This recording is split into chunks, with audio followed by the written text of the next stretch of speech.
Daniel Mercer had always been the man with a plan. Every detail of his life down to what tie he would wear for a meeting 3 months from now was mapped, scheduled, and executed with precision. That was how he built his first company before he turned 30, how he expanded it into an empire, and how he became a name whispered with a mix of admiration and intimidation in boardrooms across the city. And today, he had a plan unlike any other. The sapphire blue velvet box in the inner pocket of his coat felt heavier than it should, as if the weight of the diamond inside carried more than just its carat size. It carried years of ambition, public expectations, and a silent promise to himself that everything in his life would be perfect. The plan was simple. Pick Isabella up at 7. Take her to the rooftop restaurant with the panoramic city view. Let the golden hour bathe them in light. Say a few carefully chosen words, and ask her to marry him. He'd already played the scene over in his head so many times he could feel the warmth of her hand on his. Before it happened, Isabella was everything people thought a man like Daniel should want: elegant, successful, unflappable in the face of cameras and criticism. She matched him in power and presence, and together, they were the kind of couple magazine covers called the city's golden pair. But somewhere beneath all the polish, Daniel felt an unfamiliar unease. He told himself it was just adrenaline. After all, you didn't propose every day. Still, the quiet restlessness that had been building in him all morning refused to leave. Traffic slowed to a crawl, and Daniel's gaze drifted out the window. A small storefront caught his eye, a weathered little flower shop, tucked between a second-hand bookstore and an old bakery. The sign above it was slightly tilted. The paint faded, but there was something about the place that seemed unbothered. By time, it wasn't in the plan. His usual florist had already prepared the bouquet he was supposed to pick up later. But without thinking, Daniel flicked on his blinker and eased the car toward the curb. Maybe it was the warm glow spilling from the shop's windows. Maybe it was the way the display outside held wild, imperfect blooms instead of the sculpted arrangements he was used to.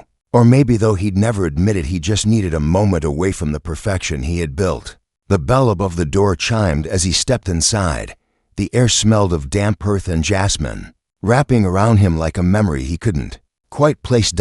And then he saw her. She was standing near the back, bent over a bucket of pale ranunculus, her hair loosely tied back, a stray strand falling across her cheek. She wore a simple apron dusted with pollen, and there was a smudge of soil along her wrist. Daniel's breath caught. It was Emily. Not the Emily from the smiling photographs in his mind, but an older, quieter version, one who carried herself differently, as if life had both tempered and strengthened her. It had been 6 years since he had last seen her, 6 years since their final words, which hadn't been gentle. For a heartbeat, neither of them moved. Her eyes met his, steady but unreadable. There was no shock, no smile, just a flicker of something guarded. "Can I help you find something?" Her voice was calm, the kind of calm you use when you're talking to someone you've already decided not to let in. Daniel opened his mouth, but before a word could leave, he heard the light patter of footsteps behind her. "Mommy, we're done watering the daisies." Two small figures peeked out from behind a display of tulips. Twin girls, no more than 5 or 6, their cheeks flushed, their clothes sprinkled with bits of leaves and petals. Their hair was a golden brown, catching the light in the same way his had when he was their age. Their eyes bright, searching were the exact shade of his own. Daniel's pulse thundered. The resemblance was too sharp to ignore. The shape of their faces, the curve of their smiles, it was like staring at a reflection, only smaller. The girls ran up to Emily, who knelt to meet them, brushing a petal from one's hair and tucking it gently behind her ear. Daniel watched the tenderness in her hands, the way her smile softened when she looked at them. It hit him harder than he expected, as if the air had thinned and he couldn't quite breathe. Emily said something to them in a low voice, and they giggled before skipping toward the back of the shop, leaving the scent of flowers and the sound of their laughter hanging in the air. Daniel hadn't moved. He couldn't. His mind was a storm of questions, each one more impossible than the last. How? Why? Could it be? Still looking for flowers? Emily's voice pulled him back, her tone polite, but her eyes sharp enough to remind him that she wasn't the same woman he had once known. He nodded slowly. Though he hadn't even thought about why he came in anymore, his original plan felt like it belonged to someone else entirely. In that single, unplanned moment, the life Daniel had mapped out with flawless precision had been knocked off its axis, and deep down, in a place he wasn't ready to face yet, he knew nothing about tonight or the rest of his life would go the way he had planned. Daniel's fingers tightened around the edge of the counter, as if steadying himself in a world that had just shifted without warning. He could still hear the laughter of the two little girls in the back of the shop, their voices light and unbothered, completely unaware of the hurricane they had stirred inside him. Emily was arranging stems into a glass vase, her hands moving with the same quiet efficiency she'd always had. It was strange he could remember those hands just as clearly as he remembered their last argument.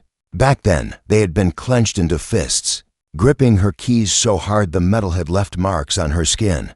Now, they moved as though the world outside didn't matter, as though nothing he could say would interrupt her rhythm. "What are you doing here, Daniel?" she asked without looking up, her voice even, but with the faintest trace of something weariness.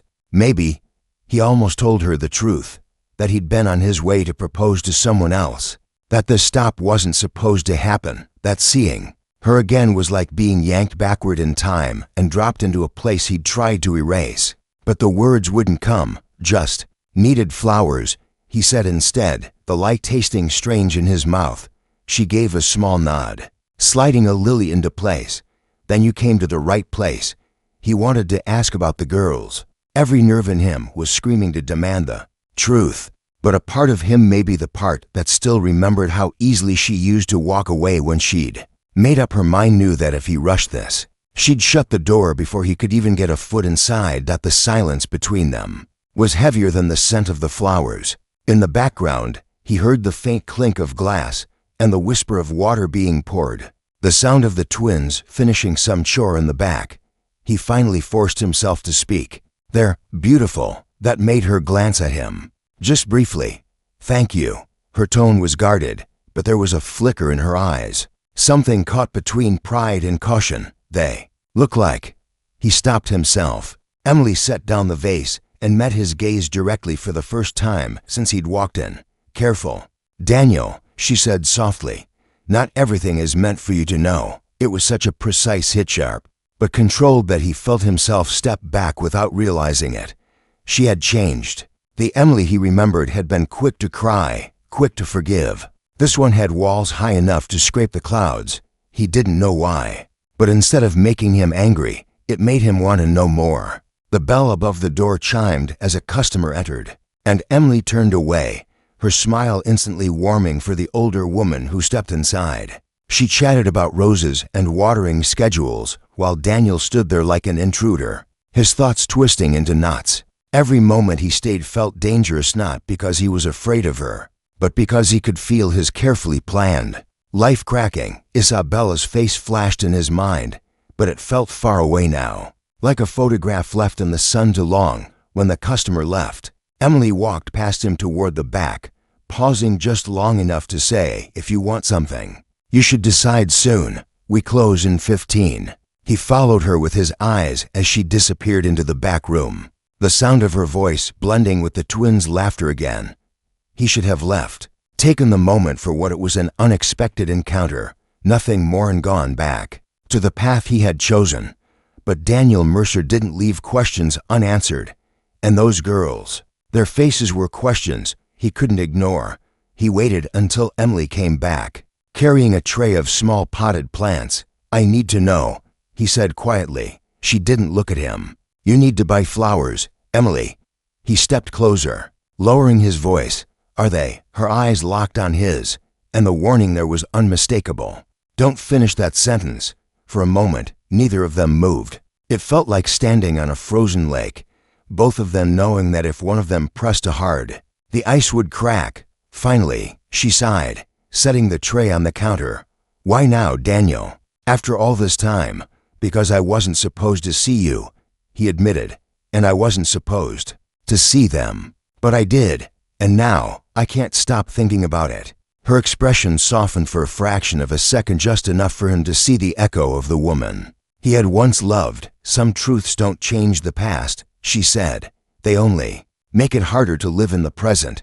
The girls came running back into the front of the shop, holding hands and chattering about a game they wanted to play. They stopped when they saw him, curious but shy, like they were studying a puzzle. Daniel knelt slightly, offering a gentle smile. "Hi there." They glanced at Emily, who gave the smallest nod before one of them said, "Hi." It was such a small thing, a single word, but hearing it from her made something in him ache, a way he hadn't expected. "Come on, girls," Emily said softly, ushering them toward the back again. "We still have work to finish." As they disappeared, Daniel knew he had a choice. He could walk out and pretend this had never happened, or he could step into a part of the past he had long buried and risk losing the future he had been building. But the truth was, he'd already made his choice the moment he walked into this shop, and whatever happened next, there would be no going back. Daniel didn't remember much about the drive home that night, only that the city lights looked different, colder, as if the familiar skyline had shifted by a fraction of a degree and now belonged to someone else. His hands stayed locked on the steering wheel, not because of the traffic, but because if he let go, even for a moment, he was afraid his whole life might come apart in his lap. The velvet box still sat in his coat pocket, exactly where it had been that morning, yet it no longer felt like a promise. It felt like a weight. He had planned to give Isabella that ring under the glow of the setting sun, with champagne waiting at the table and cameras discreetly positioned to capture the perfect image for the world to see. But now, he couldn't even picture her face, without another face-to-faces, smaller and impossibly familiar, sliding in front of it. He had told himself for years that leaving Emily had been necessary. They had been young, too different, too unpolished for the life he was building. Back then, ambition had been his only compass, and any distraction was something to be cut away. But those girls weren't a distraction, they were a question. With eyes the same shade as his dot when he finally pulled into the garage, the silence hit him. His penthouse had always been a place of order, sleek lines, neutral tones, everything positioned with intention. Tonight it felt sterile, a showroom someone had forgotten to live in. He paced the length of the living room twice before pulling out his phone. His thumb hovered over Isabella's name, but instead of calling, he opened a different contact. It had been years since he'd last seen the name, but it was still there. Marcus Hale. Marcus had been his closest friend in college, the kind of friend who noticed the cracks even when Daniel insisted everything was fine. More importantly, Marcus had been there during the years Daniel and Emily had been together, and he had been there when it ended. The phone rang twice before Marcus answered. "Daniel Mercer," he said in mock formality. "It's been a while. Did you finally realize you're allowed to have friends who don't wear tailored suits?" Daniel almost smiled. "I need to ask you something. That sounds serious. Are you dying?" "I'm not joking, Marcus." The tone in his voice must have landed, because Marcus went quiet for a beat. "Okay. What's going on?" "I saw Emily today." There was a pause. "You? What?" "She runs a flower shop on 5th. I didn't know. And she has 2 little girls." He hesitated. They look exactly like me, Marcus." The line was silent for so long that Daniel thought the call had dropped. Finally, Marcus said, "If you're asking me to confirm something, I can't. That's not my place. You know something? I know that when you walked away from her, you didn't just leave a relationship, you left a life you didn't bother to see." Daniel's grip on the phone tightened. "Why didn't anyone tell me? Would you have listened back then? You were halfway out the door before she even had the chance to." Marcus stopped himself. "Look, if you want answers, don't come to me. Go to her. But go ready to hear things you won't like." When the call ended, Daniel stared at the city below his window. It was the same view he had built his life around, the same skyline he had always looked at as proof that he had made it. But tonight it felt smaller. The next day, he didn't go to the office. Instead, he found himself driving back to that small, worn flower shop as if it were the only place that could make sense of the last 24 hours. The bell above the door chimed again, and the familiar warmth of the air wrapped around him. Emily was there, arranging flowers on a counter, her hair tied back in a loose braid. She looked up, and he saw the flicker of surprise she tried to hide. "You came back," she said. Not quite a question, not quite a welcome. "I need to talk." "To you," he said. "I'm working." "Then I'll wait." Her eyes narrowed slightly, but she didn't argue. Instead, she moved around the shop, tending to customers, watering plants, answering the phone. Daniel watched her with an attention he hadn't allowed himself before. How she bent to speak to an elderly man buying a single rose. How she crouched to show a little boy the difference between daisies and chamomile. There was a steadiness in her now, a quiet rootedness, like she belonged to this place in a way that made him feel like an outsider. When the last customer left, Emily leaned against the counter and crossed her arms. "You said you needed to talk. So talk."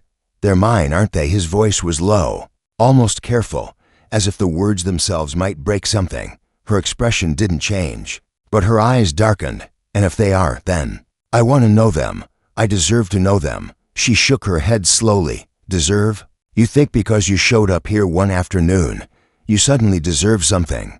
"Daniel, you chose to walk away. You didn't look back. Not once. I didn't know. You didn't ask." She cut in. "You were too busy chasing whatever it was you thought mattered more than us." The word "us" landed like a stone in his chest. He realized then that she wasn't just angry, she was hurt in a way that had calcified over years. "I made mistakes," he said, "but I can't change what I didn't know." Emily's voice softened, but it didn't lose its edge. "You can't change that you weren't there for their first steps, or their first words, or the nights they were sick and I sat up holding them until morning. You can't change that they don't know you." Daniel swallowed hard.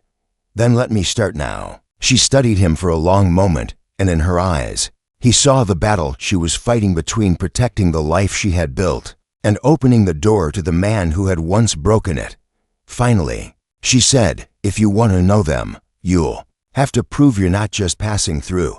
They don't need another hello followed by a goodbye." He nodded. "I'll prove it." The twins appeared in the doorway from the back, their small hands still smudged with soil from planting. One of them looked at him with cautious curiosity, the other with open suspicion. Emily glanced at them, then back at him. "You can stay for lunch, that's all, no promises." It wasn't much, but to Daniel, it felt like the first step onto a road he should have taken years ago. And for the first time in years, he didn't know where that road would lead, but he knew he wasn't turning back.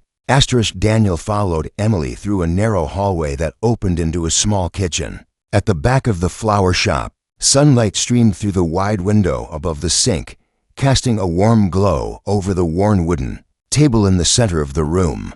The place felt lived in, not polished, not curated, but full of the kind of imperfections that made it real. Two small plates sat at the table, each with a sandwich cut neatly into triangles, alongside cups of apple slices.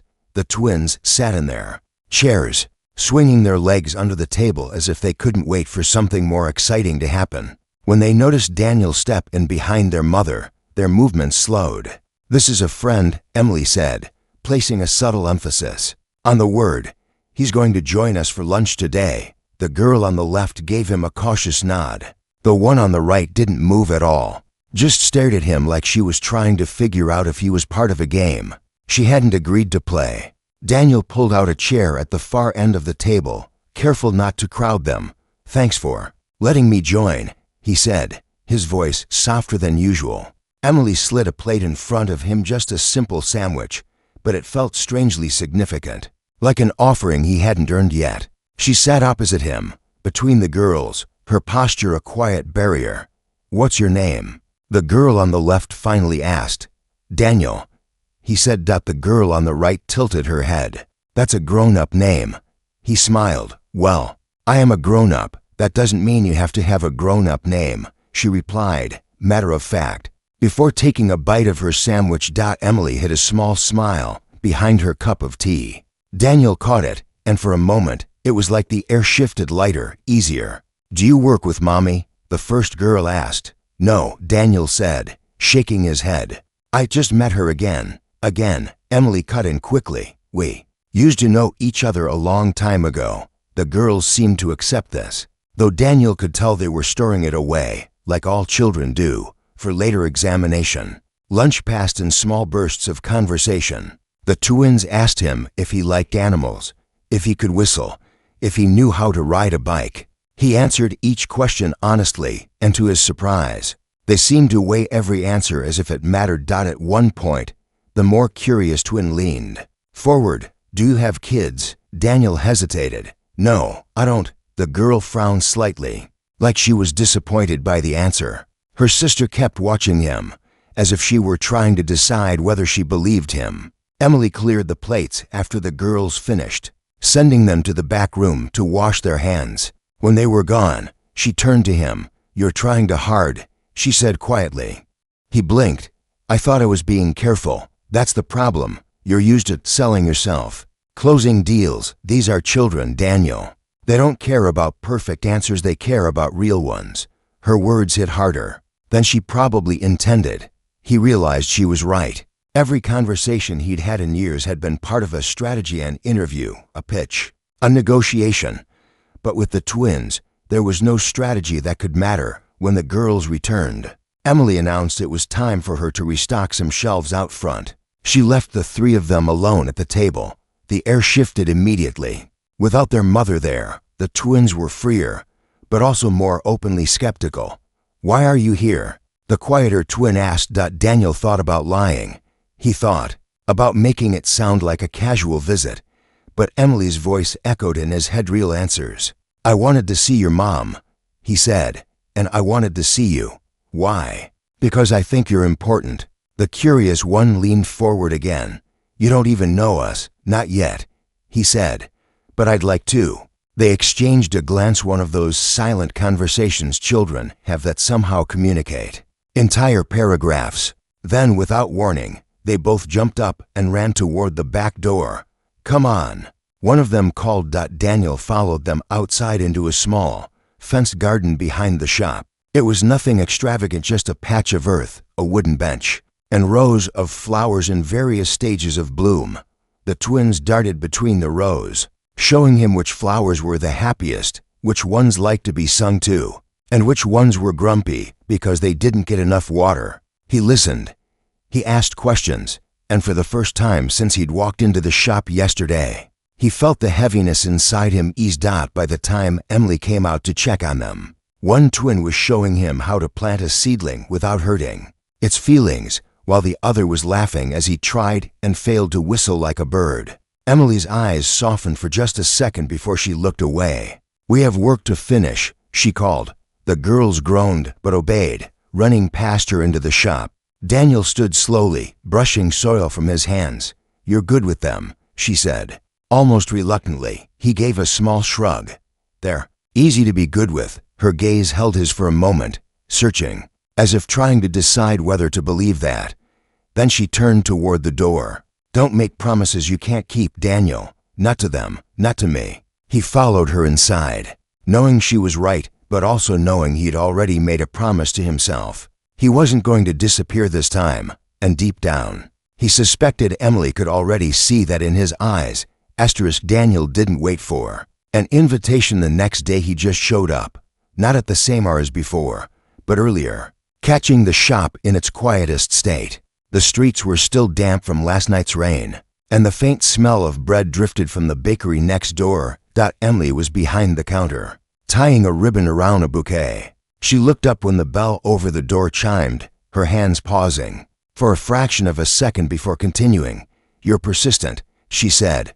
"I'm consistent," he corrected with a faint smile. "There's a difference." She didn't return the smile. "And what is it you think you're being consistent about?"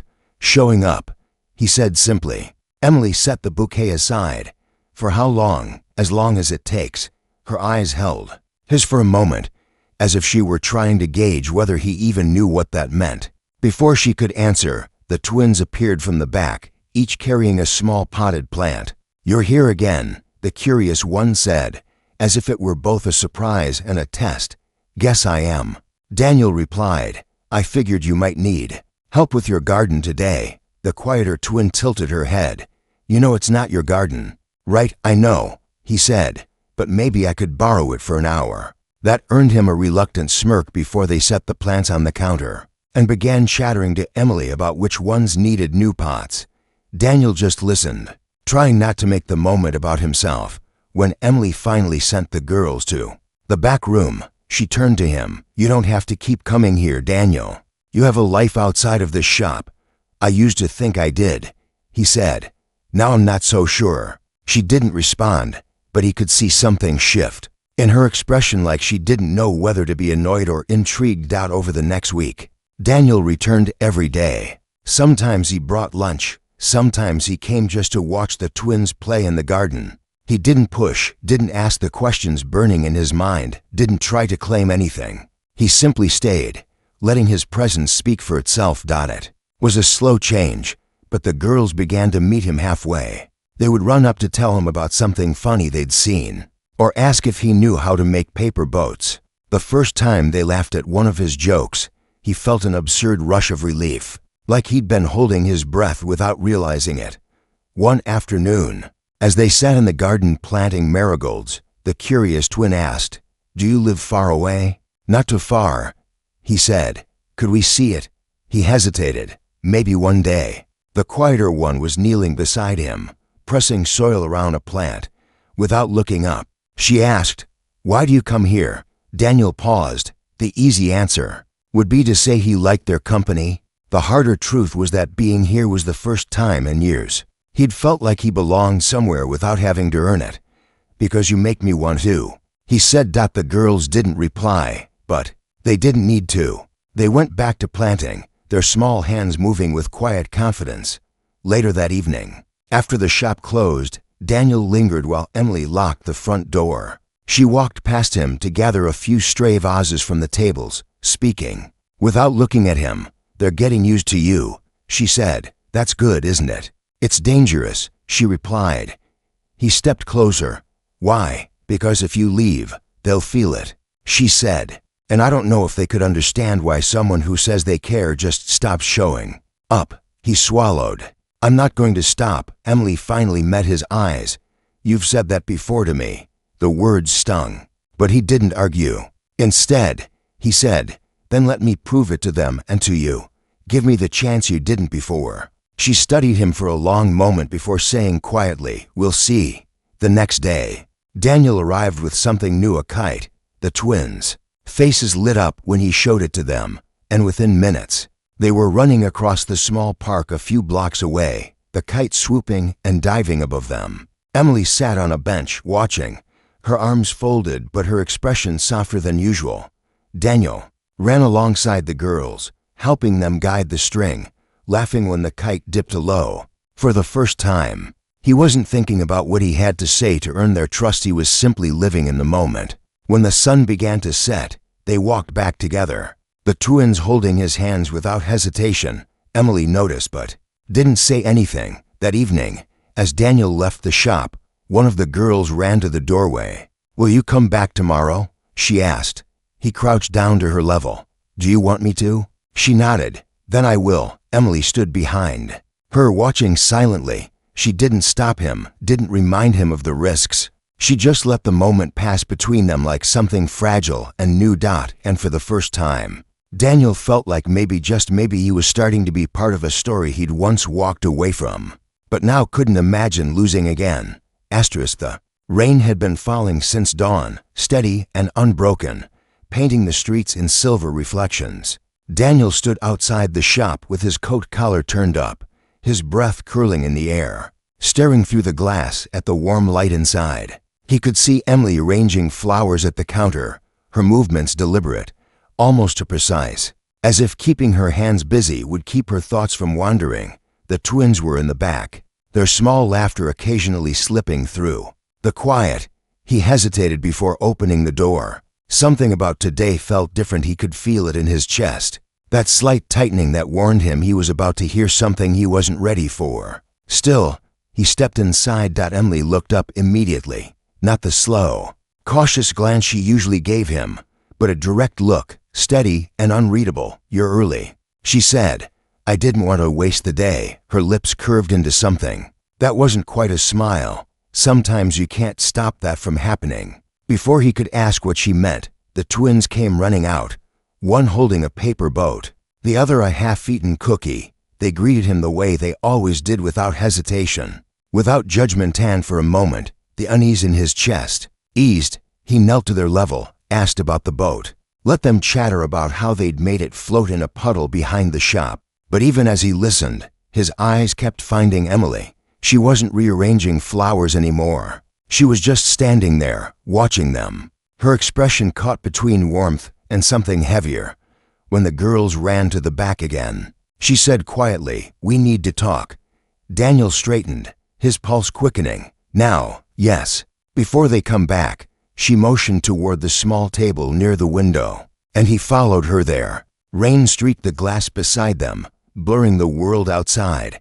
"I haven't told you everything," she began. "You've told me nothing," he said gently, not as an accusation, but as a truth. She exhaled slowly, her gaze fixed on the table. 3 years ago, I thought I could keep the past in its place, but it doesn't stay there, Daniel. It leaks into everything, the way I work, the way I raise them, the way I see you." He leaned forward. "Then tell me." No holding back. She hesitated, then said, "When you left before, I told myself I could handle it, that I'd be fine, but I wasn't alone then, and I'm not alone now." She paused, her eyes meeting his. "They aren't just my responsibility, they're my promise." Something inside him twisted. "Emily, are you saying—" "I'm saying that anyone who stays in their lives has to stay. Not just until it's inconvenient. Not just until something better comes along. Always." The weight of her words settled on him like the rain pressing against the window. He understood then that this wasn't just about trust, it was about permanence.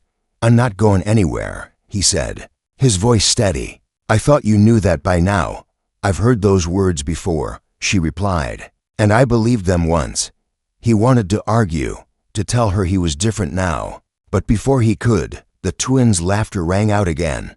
They came, rushing in, pulling at his hands, asking if he could help them make another paper boat. Emily stood, but her eyes lingered on him as she passed. There was no finality in her gaze, no shut door, only a cautious question she hadn't voiced yet. The rest of the afternoon passed in small moments, folding boats, fixing a kite string, helping one of the girls read a new word in her book. The rain outside never let up, but inside, there was a kind of quiet brightness. When closing time came, Daniel stayed behind while Emily locked up. He was about to leave when she stopped him with a single sentence. "There's something else," she said softly. He turned back, heart thudding. "What is it?" She looked at him for a long moment before speaking. "If you're serious about this, about us, about them, you need to understand something. I won't let them get attached to someone who doesn't see them as their own. Not in pieces, not with conditions. All or nothing, Daniel." The truth in her voice hit harder than anything she'd said before. It wasn't a demand, it was a line drawn for their safety. He stepped closer, the rain a faint drumbeat beyond. "The glass, then I guess I'll have to choose all." Her eyes searched his, looking for the hesitation she'd seen in the past. This time, there wasn't any. Outside, the rain finally began to ease, the streetlights reflecting off the wet pavement. Inside, something else shifted quietly, but unmistakably. For the first time since he'd walked back into their lives, Emily didn't look like she was bracing for disappointment. And Daniel knew no matter what came next, this was the moment that would decide everything.